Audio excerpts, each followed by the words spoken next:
পড়বা, আমি কিন্তু তোমাকে খবর জল না খাবো।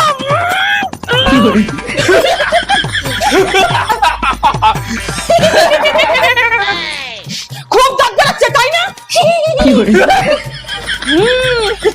আজকে তোর গার্জেন মিটিং আছে না, এই মুখ নিয়ে বাবা আমি যাবো না। না না না, কিন্তু বাবার মুখে দাগ উঠলো কি করে? এইরকম ভাবে কিন্তু আমার এইটুকুনি দাগ তো তোলাই যাচ্ছে না। আরে মা, আমি তো আছি। এই দেখো, আমার কাছে আছে এনওয়াইবি এর ফুল কভারেজ কনসিলার প্যালেট। এইগুলো দিয়ে আবার কি করবি? আরে চুপ করে একটু বসো না। এই দেখো, এই কনসিলার প্যালেটটার মধ্যে 6টা কালার আছে। এর টেক্সচারটা দেখো কতটা স্মুথ। এই শেডগুলো তোমরা acne, dark circles, redness, pimple এই সমস্ত ক্ষেত্রে কিন্তু ব্যবহার করতে পারবে। এবার আমি মায়ের স্কিন টোন অনুযায়ী একটা কনসিলার লাগিয়ে বিউটি ব্লেন্ডারটা দিয়ে ভালো করে আমি ব্লেন্ড করব। আর হ্যাঁ, এটা কিন্তু ফাউন্ডেশন, কন্ট্যুর দুটোরই কাজ করে এবং এটা মাল্টিপারপাস প্যালেট আর তার সাথে ফুল কভারেজও দেয়। এই দেখো, মায়ের মুখের দাগটা দেখাই যাচ্ছে না। বিফোর আর আফটার রেজাল্টটা তোমরা নিজেরাই দেখে নাও। রেডি। আর হ্যাঁ, প্রোডাক্টটা তোমরা পার্পল.com এ পেয়ে যাবে বা আমার কিউআরটা স্ক্যান করেও নিতে পারো।